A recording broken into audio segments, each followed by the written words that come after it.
நீங்க டாப் 1%ல வரப்போறீங்க அப்படின்னா, நீங்க பெர்ஃபெக்ட்டா இருக்கணும் அப்படின்னு சொல்லி எந்த வித அவசியமும் கிடையாதுங்க.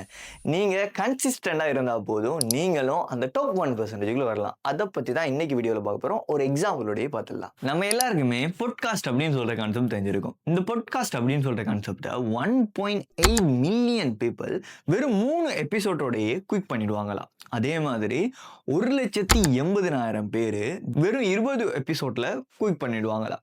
ஆனா நீங்க 21வது எபிசோட் பாட்காஸ்ட்ல மேக் பண்ணுவீங்க அப்படின்னா, நீங்க டாப் 1%க்குள்ள வந்துருவீங்க. ஸோ இந்த இடத்திலேயே உங்களுக்கு விளங்கியிருக்கும். கன்சிஸ்டன்சி அப்படின்னு சொல்றது ஸ்கில்ல விட ரொம்ப பெரிய விஷயம். நிறைய பேருக்கு ஸ்கில் இருந்தாலும், டேலண்ட் இருந்தாலும் கன்சிஸ்டன்சி இல்லாம நிறைய பேர் ஃபெயிலியர் ஆகிறத பார்க்க முடியாது. நீங்க சக்சஸ் ஆகணும்னு நினைச்சீங்கன்னா, நீங்க கன்டினியூஸா ட்ரை பண்ணிட்டு இருக்கணும்.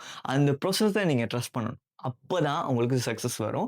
நிறைய பேர் குயிக் பண்றதுனாலேயே சக்சஸ் அப்படின்னு சொல்றது யாராலையும் எப்பவும் அதை அச்சீவ்மெண்டே பண்ண முடியல. இதுல மோரல் ஆஃப் த ஸ்டோரி என்ன அப்படின்னா, நீங்க ஸ்கில்லோட இருக்கிறத விட கன்சிஸ்டன்சியா இருக்கிறது தான் ரொம்ப ரொம்ப முக்கியமான விஷயம். இதுக்கு இன்னொரு எக்ஸாம்பிள் ஒன்றும் சொல்றேன். நீங்களும் சரி நானும் சரி யூடியூப்ல 100 வீடியோஸ் போடுறோம். 100 வீடியோஸ் போடும்போது நம்மளுடைய சப்ஸ்கிரைபர்ஸ் கவுண்ட் வெறும் 78 தான் இருக்குது அப்படின்னு சொன்னா நம்மள நிறைய பேர் குயிக் பண்ணிடுவோம். பட் ப்ரோன்லி அப்படின்னு சொல்ற இந்த யூடியூபர் இப்போ கிட்டத்தட்ட 20 மில்லியன் சப்ஸ்கிரைபர்ஸ்க்கு மேல வச்சிருக்காரு. அவருடைய 100வது வீடியோ போடும்போது வெறும் 78 சப்ஸ்கிரைபர்ஸ் மட்டும்தான் அவருடைய சேனல்ல இருந்தாங்க.